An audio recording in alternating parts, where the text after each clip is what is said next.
오늘 본문의 내용은 왕의 신하의 아들을 고치시는 사건을 기록하고 있고, 갈릴리 가나에서 예수님께서 두 번째로 표적을 나타내신 내용입니다. 예수님께서 오늘 문제를 해결하심으로 인해 우리에게 어떠한 교훈을 주고 있는지 자세히 살펴보도록 하겠습니다.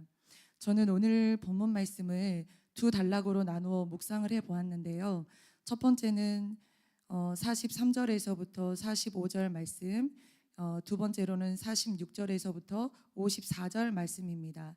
먼저 첫 번째 단락에서 보여졌던 것은 표적을 보고 믿는 갈릴리 사람들의 믿음이었습니다. 43절의 말씀을 보시면 이틀이 지남에 예수께서 거기를 떠나 갈릴리로 가시며 라고 말씀을 하셨는데요. 이 내용은 예수님께서 바로 이 전 사건이었는데, 사마리아에서 복음을 전하시고 사마리아인들과 이틀을 지내시다 갈릴리로 이동하는 내용입니다. 44절의 말씀은 예수님께서 친히 증언하시기를 선지자가 고향에서는 높임을 받지 못한다라고 말씀을 하셨는데요. 이 내용은 예수님께서 사마리아에서는 메시아로 인정을 받으시고 이틀이나 그곳에 계시면서 사마리아인들에게는 섬김을 받으십니다. 마태복음 13장 54절에서부터 58절 말씀에 예수님께서 고향 회당에서 가르치실 때 사람들이 놀라며 이 사람의 지혜와 이런 능력이 어디서 났느냐, 이는 그 목수의 아들이 아니냐, 그 어머니 마리아, 그 형제들은 야고보, 요셉, 시몬, 유다라 하지 않느냐 말씀하시면서 57절에 예수를 배척한지라 라고 기록하고 있는데요.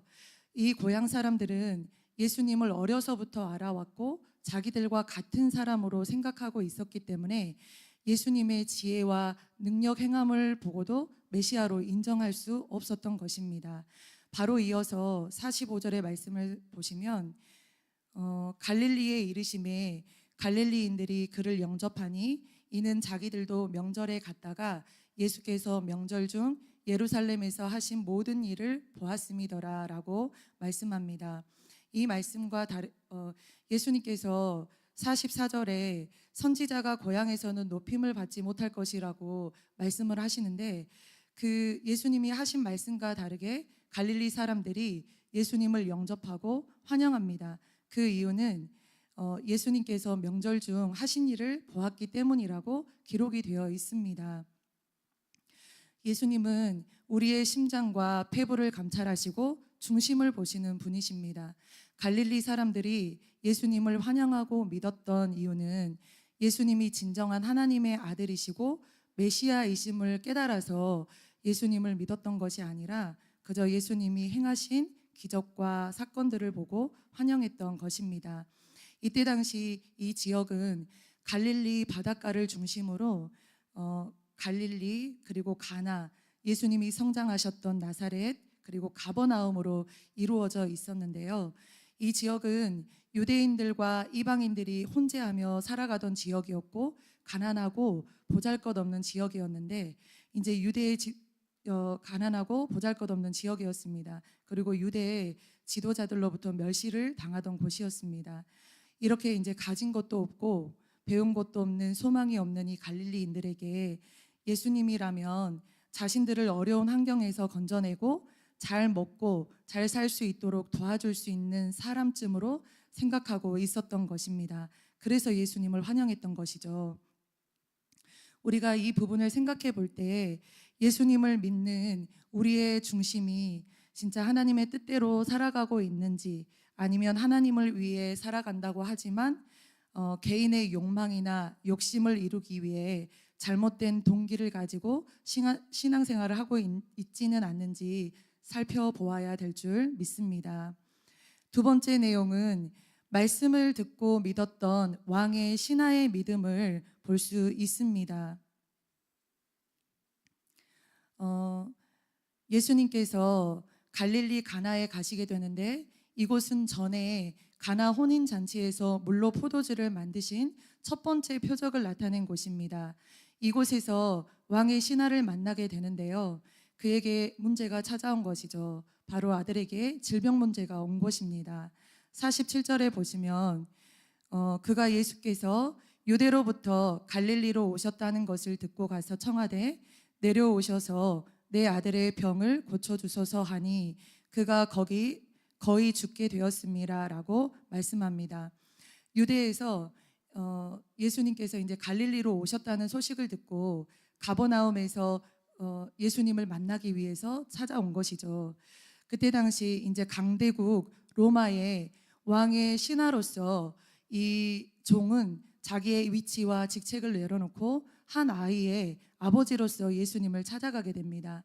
그리고 이 사람 또한 예수님이 행하셨던 많은 그 표적과 사건들을 듣게 된 것이죠. 그래서 신하가 아들을 고치기 위해 많은 노력을 했지만 결국에 자기가 가진 힘으로 그리고 돈으로 해결하지 못하고 지푸라기라도 잡는 심정으로 아마 예수님께 찾아갔던 것일 것입니다. 그래서 예수님을 만나서 내려오셔서 죽게 된 아들을 고쳐달라고 간청하는 것입니다.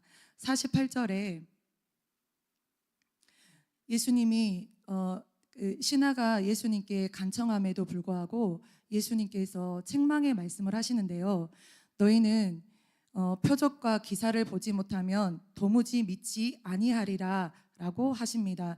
이 말씀은 신하에게만 하시는 말씀이 아니라 그 표적만을 보고 자신의 욕망을 채우고자 믿었던 갈릴리 사람들에게 하시는 말씀입니다. 49절의 말씀은 이 책망의 말씀을 듣고도 이 신하가 다시 한번 하나님 예수님께 간청하게 되죠. 그래서 주여 내 아이가 죽기 전에 내려오소서라고 간청합니다. 이 내용은 어떻게 보면 그 표적만을 보고 믿었던 갈릴리 사람들처럼 이 내용은 예수님이 직접 오셔야 믿겠습니다. 눈으로 확인해야 내가 안심하겠다라는 표적을 구하는 모습과도 같습니다. 이러한 모습이 우리에게도 많이 있죠. 문제가 해결돼야지만이 믿게 되고 형편이 나아져야 감사하고 증거가 있어야 순종하게 되는 부끄러운 모습들이 우리 가운데 많이 있습니다. 50절의 말씀은 이 말씀을 들은 예수님은 직접 가지 않으시고 말씀하십니다. 가라, 내 아들이 살아있다. 이 말씀을 들은 신하는 예수께서 하신 말씀을 믿고 가더니라고 말씀합니다.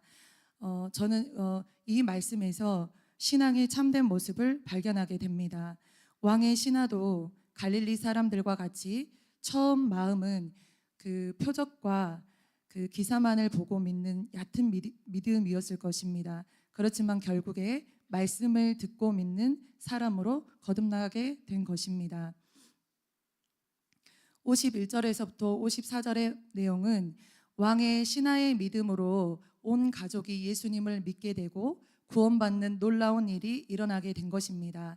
이것은 말씀을 깨닫고 거듭난 한 사람을 통해 자신만 살아날 뿐 아니라 주변까지 살리는 일들이 일어나게 된다는 것을 알려주는 내용입니다. 저는 오늘 말씀을 통해 두 믿음을 보게 되는데요. 표적만을 보고 믿은 갈릴리 사람들의 믿음과 또 말씀을 듣고 믿었던 왕의 신하의 믿음을 통해 예수님은 분명히 말씀하고 계십니다. 전자의 믿음은 예수님께서 그 중심을 보시고 책망하셨습니다.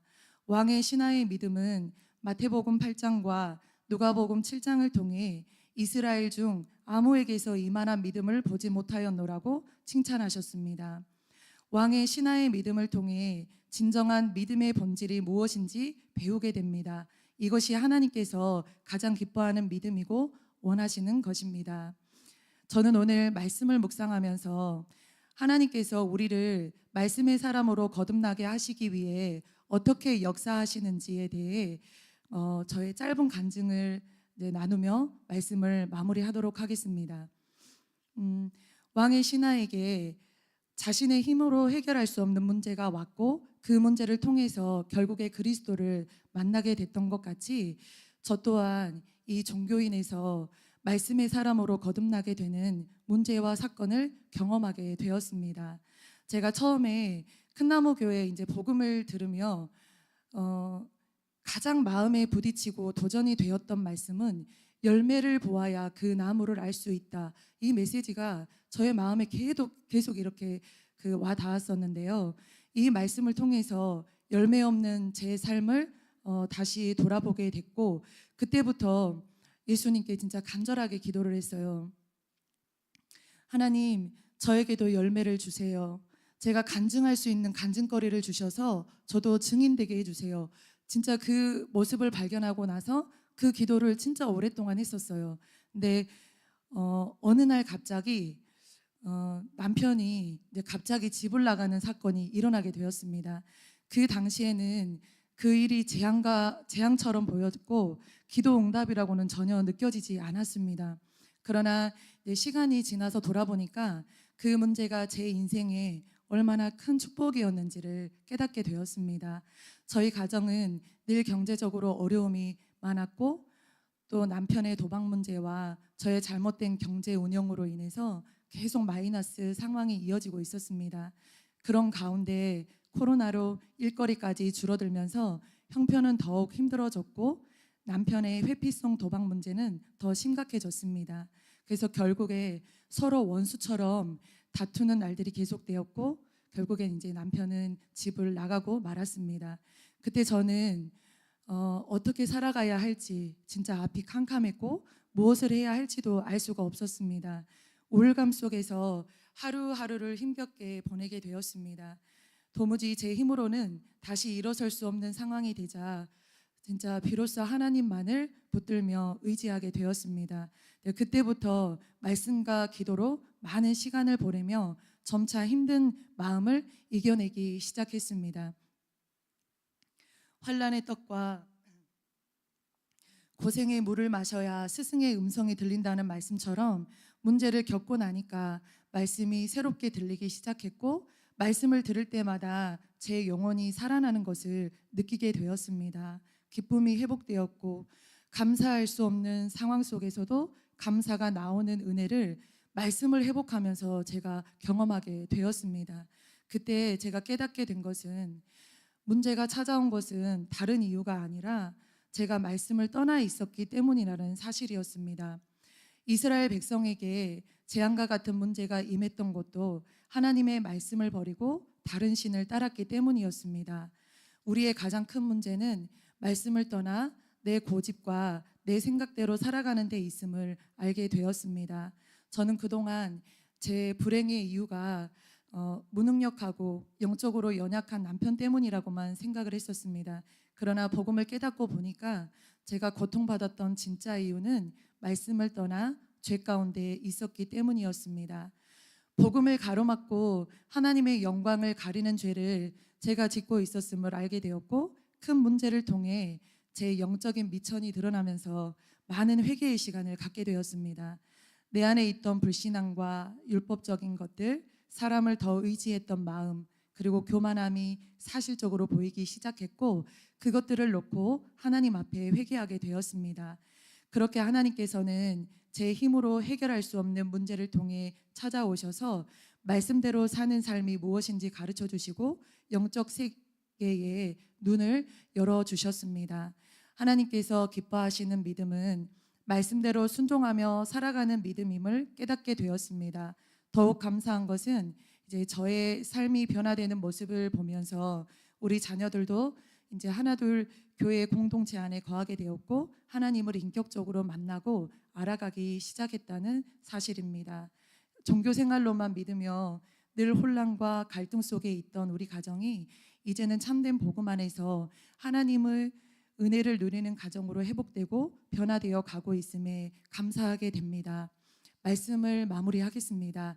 하나님께서 기뻐하시는 믿음은 말씀대로 순종하며 살아가는 것입니다.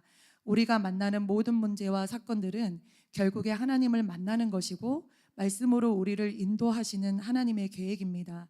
오늘도 사람이나 환경을 통해 오는 문제 속에서 말씀을 놓치고 있지는 않은지 자신을 점검하고 성령의 인도하심을 잘 받아 승리하는 모든 성도들 되길 축복합니다. 기도하겠습니다. 사랑의 주님, 감사합니다. 우리 하나님께서 이 새벽에 또 우리에게 귀한 말씀을 주시니 감사를 드립니다.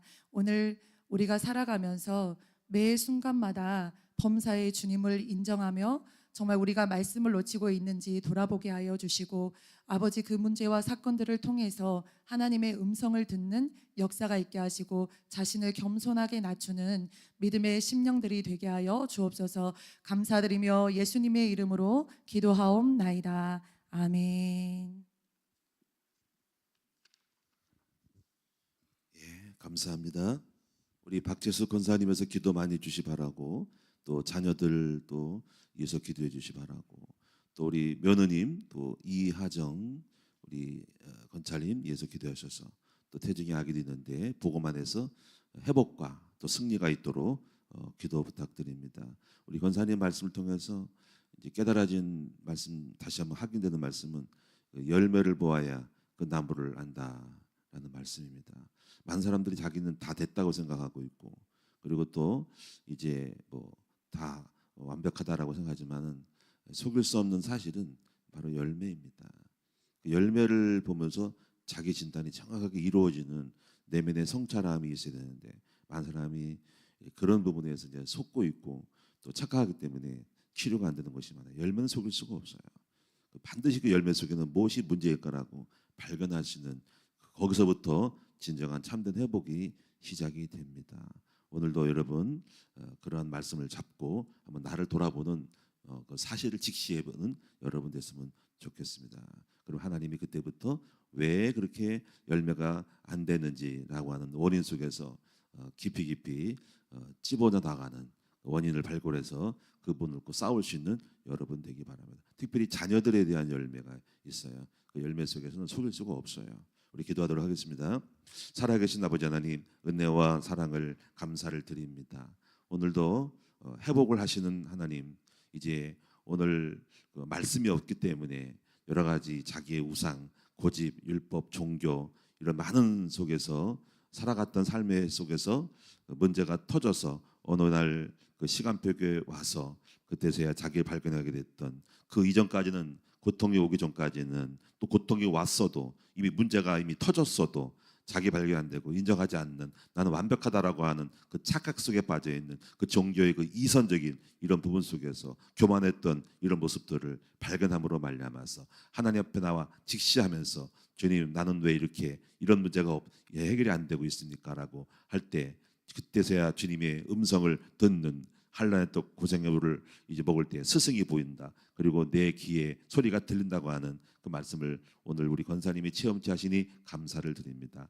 이제 정확하게 문제를 받고 해답을 받기 때문에 이제부터 하나하나 흑암은 떠나가게 되고 또 회복의 길로 가게 됨을 감사합니다. 사람이 떡으로만 사는 것이 아니라 주의 입에서 나오는 말씀으로 산다가는 것처럼 그 광야의 과정을 통하여서 주의 음성이 들려지기 시작하는 진정한 참된 하나님 앞에 소통이 되어지는 영적 삶을 살게 하여 주시옵소서. 이제 우리 권사님의 앞날에 서강이 비춰지고 빛이 오게 되면서 아직까지 되어지지 않은 많은 열매 속에서 오직 그리스도가 됐을 때에 모든 것들이 복종치 않은 것들을 복종시키는 놀라운 역사들이 이루어지는 증인으로 삼아주시기 원합니다. 왜 예수가 중요한지, 복음이 왜 중요한지, 그 속사람의 그 아버지 내 골수와 아버지 모든 관절고수를 찔러 쪼개는 그 말씀 속에 내 안에 들어가서 나를 수술하고 나를 후벼 파고 나를 뽀내고, 아버지 그 골수에 갇혀 있던 그 고름 덩어리들을, 핏덩어리들을, 아버지 뭉쳐 있는 아버지 모든 혈관 속에 있는 찌꺼기들을 파냄으로 말미암아서